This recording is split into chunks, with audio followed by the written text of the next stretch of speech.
Before we know more about algebra, we must know about properties of algebra. First, commutative properties. The commutative property is a property that applies addition and multiplication in algebra. Second, associative properties. The associative property is a property of some binary operation, which means that regarding the parenthesis in expression does not change the result. Third, distributive properties.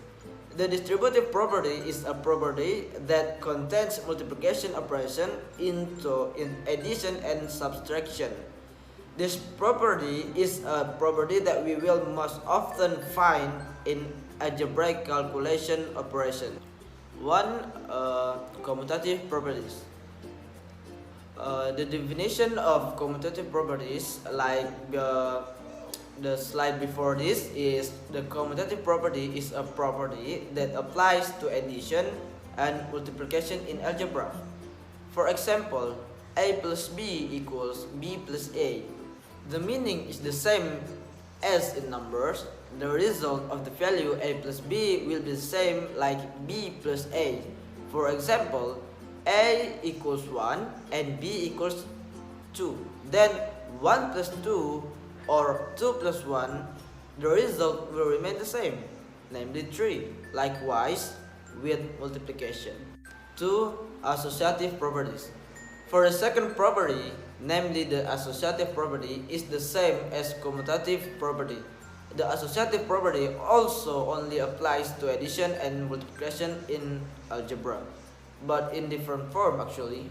For example, a plus b plus c equals a plus b plus c, where in algebra, in the addition above, placing brackets, both bracket a plus b and b plus c will produce the same result.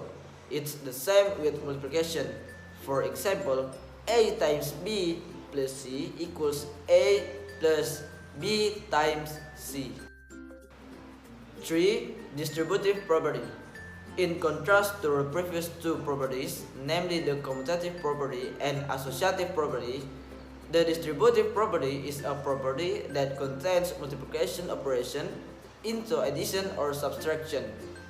This property is a property that we will most often find algebraic calculation operation. For example, a in parentheses b plus c equals a times b plus a times c in addition, and in subtraction, a in parentheses b minus c equals a times b minus a times c.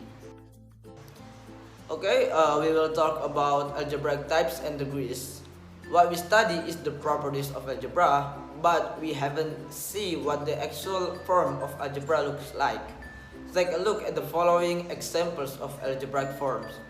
4x exponent 3 plus 3x squared plus 2x plus 1 equals 0.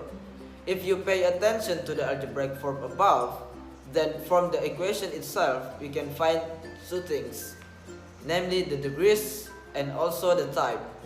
The degree in algebra is the value of the highest rank owned by variable, where in the above equation the variable used is x. So in determining the degree of an algebraic form, we only need to look at the power of the variable. And in algebraic form, above the degrees of the equation is 3. Meanwhile, in terms, in algebra are the total elements contained in an algebraic form. 4x exponent 3 plus 3x squared plus 2x plus 1 equals 0. Pay attention to the numbering above. The numbers below are 1, 2, 3, and 4. It doesn't indicate divisible or per, but to mark the number of terms. And the equation above has a total of 4 terms.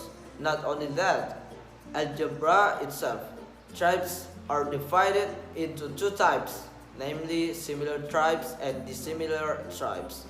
We can simply mean that similar terms that have the same variable and the same rank. For example, 2x, 3x, x, and 10x, all of which contain the variable x and have a power of 1. And for the similar terms, for the similar tribes, the opposite of like terms, namely terms with different variables or the same variables but having different powers, are also included in this tribe. For example, 2x, 3xy, 4y, and others.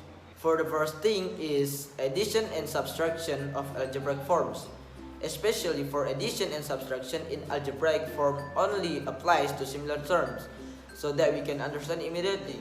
Let's try the following example of algebraic form. Simply the following algebraic operations.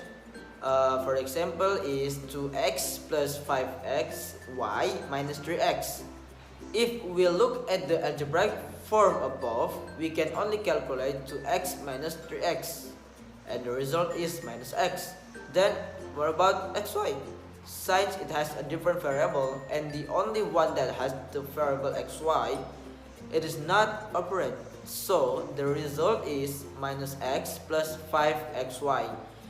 Keep in mind that even though both have the x variable, the xy variable is different from the x variables. The xy variable can only be subtracted or added up by fellow xy variables. Exponent and multiplication of algebraic forms. Now, if the algebraic form of addition and subtraction can only be used for similar terms, this doesn't apply to multiplication and exponents of algebraic forms. And starting from here, it's getting a bit difficult, guys. So let's try it slowly. Let's try to practice from the form, the most common algebraic multiplication first. We got a plus b, a minus b. How it resolved? Let's try to explain one by one. A times a plus a times negative b plus a times b plus b times negative b. After the translation is complete, we just multiply it. For a times a gives a squared. For a times negative b, the result is negative b. For a times b, the result is also ab. And for b multiplied by negative b gives negative b squared. After that, the numbers that have the same variables are add or subtract. For this example, what can be added is negative ab plus ab produce 0. For a square and b square are different variables, so they cannot be add or subtract. So the result is a squared minus b squared. That's all about my video explain about algebra. If I have something wrong to say, I'm sorry about that because I still learn anyway. Okay, that's all. Don't forget to like this video and subscribe this channel YouTube. Thank you. Assalamualaikum warahmatullahi wabarakatuh.